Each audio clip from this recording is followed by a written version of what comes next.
नमस्कार, IND analysis ticket पर तकरार में आपका स्वागत है। मैं हूं राजेश सक्सेना।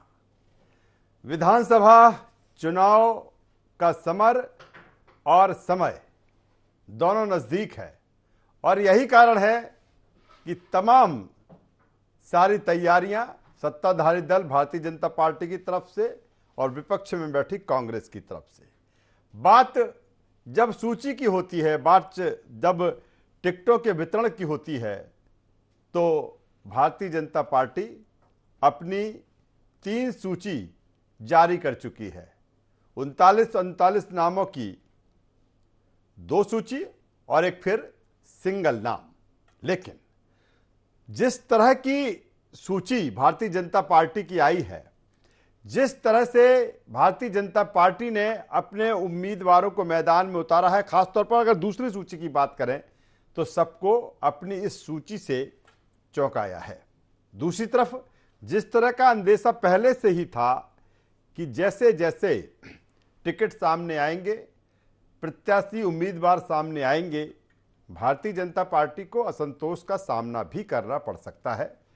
कई स्थानों पर इस तरह की नाराजगी भी सामने आ रही है। दूसरी तरफ अगर हम जब कांग्रेस की बात करते हैं तो कांग्रेस जिस तरह से कह रही थी कि चुनाव के 5 से 6 महीने पहले हम अपने उम्मीदवार घोषित कर देंगे, लेकिन कांग्रेस अभी तक एक भी सूची जारी नहीं कर पाई। पीसीसी चीफ कमलनाथ का जब जिस तरह से बयान आया और उन्होंने कहा कि हमें सूची को लेकर या उम्मीदवारों के नाम घोषित करने को लेकर कोई जल्दबाजी नहीं है, यानी कि स्टैंड बदला। दूसरी तरफ अगर बात की जाए रणदीप सुरजेवाला की, तो वो कह रहे हैं कि 5 अक्टूबर के बाद सूची जारी करेंगे। जाहिर सी बात है, जिस तरह से कांग्रेस जन आक्रोश यात्रा पर है और जन आक्रोश यात्रा के बाद पहली सूची कांग्रेस जारी कर सकती है। इसके पीछे की अगर वजह भी समझी जाए तो ये हो सकती है कि अभी अगर सूची जारी कर देते हैं और जन आक्रोश यानी कि भाजपा और सरकार के खिलाफ जन आक्रोश को लेकर कांग्रेस मैदान में है, ऐसा तो नहीं सूची जारी होने के बाद स्वयं का आक्रोश उसको झेलना पड़े। तमाम सारी चीजें इसी पे चर्चा होगी, बातचीत होगी। कुछ वर्जन है, पहले वो आपको सुनवाते हैं। कांग्रेस का ये ऑल आउट सफाया होने की रणनीति है। अब हमारे दिग्गज, हमारे वरिष्ठ नेता अब आज हमारे कार्यकर्ताओं का प्रोत्साहन करने के लिए जमीन पर उतरे हैं। अब कांग्रेस के सामने चुनौती है कि जो 4000 प्रत्याशियों की बात करती थी, 4 नहीं घोषित कर पाई, और अब कांग्रेस किसको उतारेगी? दिग्विजय सिंह जी जो 3.5 लाख मतों से हारे थे, सुरेश पचौरी जी जो हारने के नए रिकॉर्ड बनाने वाले हैं, अरुण यादव जिनकी फसल ही लुट गई, तो कांग्रेस अब किसको उतारेगी? भारतीय जनता पार्टी ने कांग्रेस के आमूलचूल सफाई के लिए अपने सभी दिग्गजों को मैदान में उतार दिया है। भारतीय जनता पार्टी बहुत जल्दी में है, क्योंकि उसे समझ में आ गया है कि उनकी सरकार जाने वाली है। वो अपनी घोषित कर रहे हैं, अभी चुनाव घोषित नहीं हुए। और कांग्रेस की एक परंपरा है, एक नियम के अनुसार टिकट बढ़ते हैं। हमारी स्क्रीनिंग कमेटी की बैठक एक हो चुकी है, उसके बाद स्क्रीनिंग कमेटी की बैठक होगी, फिर सेंट्रल इलेक्शन कमेटी की बैठक होगी, उसके बाद टिकट घोषित होते हैं। अभी चुनाव ही घोषित नहीं हुए हैं। हमारा सब जगह सीटों पर विचार विमर्श हो रहा है और जब चुनाव घोषित होंगे उस समय हम टिकट घोषित कर देंगे। तो अपनी अपनी रणनीति, तैयारी टिकट घोषित करने को लेकर, लेकिन निश्चित तौर पर जो तकरार है या ये भी है कि टिकट जैसे ही घोषित की जाएगी अलग अलग विधानसभा क्षेत्रों में, तो पहले से इस बात का अंदेशा भी है राजनीतिक दलों को कि उनको नाराजगी का भी सामना करना पड़ सकता है। इसी पर चर्चा होगी, बातचीत होगी। चर्चा शुरू करें उससे पहले अपने मेहमानों से आपका परिचय करा देते हैं, तारुफ करा देते हैं, फिर चर्चा कुछ डिबेट को हम आगे बढ़ाएंगे। 3 मेहमान इस चर्चा में हमारे साथ में हैं। हमारे साथ में हैं भारतीय जनता पार्टी के युवा नेता, मीडिया पैनलिस्ट शिवम शुक्ला जी, स्वागत करूंगा शिवम आपका। हमारे साथ में है कांग्रेस के युवा नेता, प्रवक्ता अमित तांबरे जी, स्वागत है अमित जी आपका। और वरिष्ठ पत्रकार आशीष दुबे जी हमारे साथ में। आशीष जी आपका भी स्वागत करता हूं। सबसे पहले शिवम शुक्ला जी, मैं आपके पास में आता हूं। जिस तरह से हालांकि एक उससे देखा जाए, एक नज़रिए से तो कांग्रेस कहती थी कि पहले वो अपने उम्मीदवारों का नाम ऐलान कर देगी, लेकिन उसमें आपकी पार्टी ने यानी कि बीजेपी ने उस पर बाजी मार ली है। लेकिन जिस बात का अंदेशा था कि जो नाराजगी है, हालांकि उसके पहले से भी वो तमाम सारे कई नेता ऐसे रहे हैं जिन्होंने भारतीय जनता पार्टी से दामन छोड़ा और कांग्रेस के साथ हो लिए। अब टिकट वितरण के बाद जिस तरह से नाराजगी देखी जा रही है कई सीटों में, क्या ये जो डैमेज है किस तरह से कंट्रोल किया जाएगा? क्योंकि अभी तो कहा जाए आचार संहिता भी नहीं लगी है, तारीखों का ऐलान भी नहीं हुआ है। देखिए राजेश जी, सबसे पहली चीज यह है कि जिस प्रकार से 3 सूचियां भारतीय जनता पार्टी ने जारी की है वह दिखाता है कि भारतीय जनता पार्टी का नेतृत्व कितना सामर्थ्यवान है, हमारे कार्यकर्ता हमारे नेतृत्व के ऊपर कितना विश्वास करते हैं। और यही कारण है कि आप देखेंगे एक स्पष्ट तौर पर कहीं ना कहीं भारतीय जनता पार्टी के बारे में जब से सूची आई है दूसरी वाली, एक अपूर्व उत्साह देखा गया है। क्योंकि जो हमारे मैदान के प्रमुख खिलाड़ी थे, जिन्होंने मध्य प्रदेश में भाजपा के संगठन को सींचने का काम किया है, जिन्होंने अपने राजनीतिक कैरियर में सालों साल अनवरत जनता की सेवा की है, जब वह मैदान पर स्वयं आकर के आगे बढ़कर के लड़ाई के लिए तैयार हो चुके हैं, तो हमारा कार्यकर्ता तो दोगुने उत्साह के साथ माननीय मोदी जी के सपने को स्वप्न करने के लिए मध्य प्रदेश में अपनी जी जान लगा देगा। और दूसरी सबसे महत्वपूर्ण चीज, जितने भी प्रत्याशी हैं, हमारी पार्टी हर कार्यकर्ता का समय समय पर मूल्यांकन करती है, अवलोकन करती है। जिन लोगों को पार्टी ने अपना टिकट और सिंबल दिया है, उन्होंने अपने क्षेत्र में सक्रियता कितनी बनाए रखी, वह चुनावों को लेकर के वर्तमान स्थिति क्या है, सर्वे होते हैं, संगठन अपने स्तर पर समीक्षा करता है और उसके पश्चात कलेक्टिव लीडरशिप, जो हमारा सामूहिक नेतृत्व है, वह किसी भी व्यक्ति को टिकट देने का काम करता है।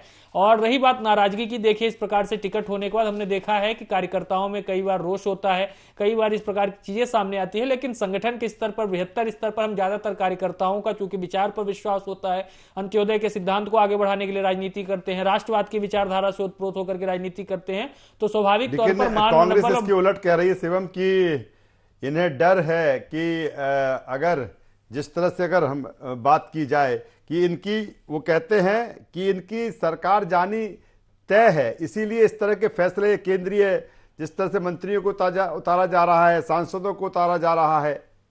देखिए सबसे पहली चीज है, अगर सरकार जाने का या चुनाव हारने का भय होता तो हम अपने प्रमुख नेताओं को पीछे रख लेते, कम से कम उनकी जनता के बीच साख बची रहे। लेकिन हमने मैदान में उनको उतार करके स्पष्ट कर दिया है कि इस बार जनादेश नहीं, इस बार जनता का मकसद, जो बार बार हम बात करते हैं कि कांग्रेस को साफ करना है, कांग्रेस को समाप्त करना है, गांधी जी का वह जो विचार था, उसकी ओर मध्य प्रदेश अपने जनादेश के माध्यम से आगे बढ़ने का प्रयत्न कर रहा है। अगर कमलनाथ जी में हिम्मत है तो आज ऐलानिया कह दें कि छिंदवाड़ा से चुनाव लड़ेंगे या किसी मध्य प्रदेश की डिफिकल्ट सीट से चुनाव लड़ेंगे और अपने कार्यकर्ताओं का मनोबल ऊंचा करेंगे कि हमारा सुप्रीम नेता ऐसे आकर के लड़ रहा है। दिग्विजय सिंह जो अपनी लोकप्रियता के लिए, अलोकप्रियता के लिए मध्य प्रदेश में कुख्यात हैं, वह चुनाव लड़ने का निर्णय ले लें, किसी ऐसी महत्वपूर्ण सीट से लड़ करके अपने कार्यकर्ताओं को मैसेजिंग देने की कोशिश करें। और ज्यादा से ज्यादा मैं तो कहना चाहूंगा, राहुल गांधी राष्ट्रीय स्तर पर अपनी छवि को बना नहीं पा रहे हैं। राहुल गांधी आज कोई चुनाव नहीं जीत पा रहे हैं, अमेठी जैसी पारंपरिक सीट से चुनाव हार चुके हैं, तो कम से कम उनको मध्य प्रदेश की कोई सुरक्षित सीट देकर के चुनाव लड़के अपना भाग्य आजमा लेना चाहिए। हमारे साथ में है अमित जी, जिस तरह से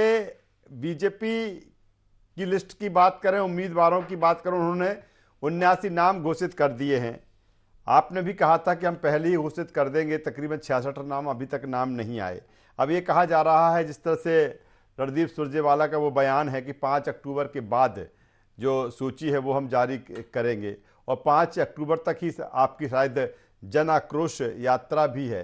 क्या उसके पहले ये डर है कि अगर हम सूची घोषित कर देते हैं और यात्रा जन आक्रोश यात्रा निकली हुई है जिस मकसद के साथ, वो मकसद पूरा ना हो और वो आक्रोश कहीं ना कहीं पार्टी के भीतर ही देखने को मिले, इसीलिए देरी सूची में? देखिए राजेश जी, आपने डर की बहुत अच्छी बात करी है इस कार्यक्रम में, और एक बार फिर ये देख के आए कि एक कमलनाथ सब पर भारी है। पूरे देश की बीजेपी लग गई है मध्य प्रदेश के अंदर। आप कल्पना करिए कि देश के प्रधानमंत्री महीनों में 2-2, 3-3 बार मध्य प्रदेश में आ रहे हैं, गृह मंत्री लगातार आ रहे हैं, 2-3 केंद्रीय मंत्री तो परमानेंट यहाँ भोपाल में रुके ही हुए हैं, पूरे देश के नेता सांसद सब आ रहे हैं। तो ये कमलनाथ जी से जो भारतीय जनता पार्टी को जो डर है वो स्वाभाविक है, क्योंकि पिछली बार जब कमलनाथ जी मध्य प्रदेश कांग्रेस के अध्यक्ष बने थे तो सिर्फ 6 महीने का समय मिला था और इनका बोरिया बिस्तर बांध के इनको घर बिठा दिया था। अब 5 साल 6 महीने का कमलनाथ जी को वक्त मिला है, तो निश्चित तौर पे परिणाम क्या आने वाले हैं, भारतीय जनता पार्टी को ये जानकारी लग गई है। इस समय दोनों ही जल्दबाजी में हैं। मध्य प्रदेश की जनता इस जल्दबाजी में है कि किस तरीके से भारतीय जनता पार्टी की भ्रष्टाचारी सरकार को उखाड़ फेंके और माननीय कमलनाथ जी के रूप में एक जनहितैषी मुख्यमंत्री मध्य प्रदेश में एक मौका दिया जाए। और दूसरी तरफ भारतीय जनता पार्टी को ये जल्दबाजी है कि उनको ये ज्ञात हो गया है कि अब सरकार जाने वाली है। लेकिन अमित जी, इतनी सारी चीजें आप बता रहे हैं, फिर तो सूची आ जाना चाहिए थी ना। देखिए, मुझे नहीं पता कि आप लोगों से किसने कहा था कि हम अभी सूची जारी कर अरे देंगे। आपके नेताओं ने कहा था अमित जी, ये तो सब आपको आप भी जानते हैं बेहतर तरीके से। आपने कहा था कि 5 से 6 महीने कि पहले हम एक सूची जारी कर देंगे। देखिए, मैंने तो जब भी सुना है, हाँ, कमलनाथ जी ने या हमारे जो भी प्रभारी रहे हो, जेपी अग्रवाल साहब रहे हो या अभी हमारे रणदीप सिंह सुरजेवाला जी हो, इन्होंने कहा सही समय पे हम अपनी सूची जारी करेंगे। हाँ, ये अभी का बयान है। आए तो इन लोगों को होना चाहिए कि आपने पूरे 5 साल इन विधायकों की दम पर जनता को ठगा। आप जब चुनाव का फिर से समय आ गया तो मुखौटा बदल कर आप जनता के बीच जा रहे हो। लेकिन जनता तो ये जानती है ना कि उसने कमल पर वोट दिया था, क्योंकि हर सभा में कहते हैं कमल के निशान पर वोट दीजिए। तो अब ये किसी को भी खड़ा कर दें। और बल्कि मैं तो एक चैनल पे बैठा था तो वहां पे वरिष्ठ पत्रकार बोल रहे थे कि हमको तो ये भी लग रहा है कि आने वाली लिस्ट में कहीं जेपी नड्डा जी भोपाल से चुनाव न लड़ लें, अमित शाह जी ग्वालियर से न लड़ लें। तो इनको ये मालूम है कि चलिए अमित तावरे जी, दोबारा आपके पास में आऊंगा। आशीष दुबे साहब हमारे साथ में हैं। आशीष जी, बात हो रही है टिकट पर तकरार को लेकर। 2 सूची या 3 सूची भारतीय जनता पार्टी की आ चुकी है। कई जगह सामंजस्य है और कई जगह विरोध के स्वर भी है। कांग्रेस की अभी एक भी सूची नहीं आई है। उसको लेकर ये कहा जा रहा है, जिस तरह से सुरजेवाला का जो बयान आया है कि 5 तारीख के बाद पहली सूची उनकी आ सकती है, क्योंकि वो जन आक्रोश यात्रा पर निकले हैं। क्या ये मान लिया जाए कि इतना आसान नहीं है? ठीक है, चुनाव है, 230 कैंडिडेट दोनों को ही अपने घोषित करना पड़ेंगे, लेकिन इस बार सबसे बड़ा फैक्टर इस बात को लेकर है कि पार्टी के भीतर ही जो नेताओं में नाराजगी है, चाहे वो भारतीय जनता पार्टी है हो या फिर कांग्रेस हो, दोनों कहीं ना कहीं एक बड़ी चुनौती लेकर आगे बढ़ रहे हैं। जी हाँ, बिल्कुल। सबसे बड़ी ही चुनौती यह है कि सही प्रत्याशी का चयन दोनों कर लें। तो ये चुनौती तो दोनों के लिए बड़ी है ही, साथ में सबसे बड़ी समस्या ये है सत्ताधारी दल के लिए। वो देखिए, 2018 का जो चुनाव का जो नतीजा है, उस नतीजे को मद्देनजर रखते हुए ही ऐसा लगता है कि भारतीय जनता पार्टी 2023 का चुनाव लड़े। उसकी वजह यह है कि देखिए, एक जो भाजपा के जो रणनीतिकार हैं, साफ तौर पर लगता है कि एंटी इनकम्बेंसी का कहीं कोई संभावित खतरा या कोई संभावित आशंका या कोई इस तरह की चीजें जो हैं, उसके चलते भारतीय जनता पार्टी के इंतजाम अलग तरह के। आज आप देख रहे हैं 1.5-2 महीने से अलग तरह से उनका पूरा चुनाव इलेक्शन मैनेजमेंट हो रहा है। बाहर से नेता आए हुए हैं, केंद्रीय मंत्री हैं, सारी चीजें देखते हैं। तो और उसके बाद फिर ये जो कल जो दूसरी सूची आई, ये सूची, इसको ऊपरी तौर पर जितना भी सामान्य माना जाए, लेकिन ये थोड़ा सा विस्फोटक जैसी सूची है। देखिए, किसी की भी अपेक्षा, किसी की उम्मीद नहीं थी जिस तरह से हुआ है। कोई लाख दावा कर ले कि कि उसे इस तरह की का इल्म था, ऐसा नहीं था। तो ये देखिए, ये उससे बचने के और उसकी काट के लिए भाजपा ने पहले से सारे इंतजाम और सारे तोपखाने जिनको कहा जाता है वो पहले खोल दिए। तो ठीक है, कोई दल अपनी तैयारी करता है, सही बात है। उस तरह के 2018 वाला जो माइंडसेट था मतदाताओं का, जिसकी छोटी सी झलक थी, उसके विस्तार को रोकने की कोशिश 2023 में भाजपा कर रही है। और वो सूची उसकी झलक है। कांग्रेस के साथ जो समस्या है, वो कांग्रेस के साथ जो है दावेदार ज्यादा है, और कांग्रेस के दावेदारों को ऐसा लगता है कि 2018 के से ज्यादा का जो है हमारे पास एक नया फलक, नया सामने है। तो उसलिए निश्चित तौर पर वहां भी दावेदारों का बोझ है। भाजपा में तो जो है उन सूची को लेकर जो विरोध या जो असंतोष के स्वर हैं, वो किसी से छिपे नहीं। तो कांग्रेस उस सूची को इसलिए लेट करती है, हमेशा ही होता है कांग्रेस के साथ, कि दावे करती 2 महीने पहले करेगी, लेकिन वो अपनी एक स्ट्रेटेजी के तहत चुनाव के वक्त क्या इसके पीछे की वजह यह भी है, क्योंकि जिस तरह से अमूमन यही देखते आए हैं कि जब बिल्कुल जो डेट अनाउंस हो जाती थी उसी के बाद सूची आती थी। लेकिन जब इतने पहले सूची, एक सूची तो पहली सूची तो बीजेपी की तकरीबन 1.25 महीने पहले आ गई थी, फिर एक सूची और आ गई है, तो क्या इसके पीछे रणनीति यही है कि अगर किसी भी तरह का कोई डैमेज होना है तो वो समय रहते हो जाए, उसको कंट्रोल कर लिया जाए, और कंट्रोल नहीं होता है तो फिर जो स्ट्रेटजी, जो रणनीति है, उसी के अकॉर्डिंग आगे बढ़ना है? नहीं, निश्चित तौर पर भाजपा ने ये सोच की सूची की होगी, लेकिन भाजपा ने उस सूची में प्रयोग किए हैं।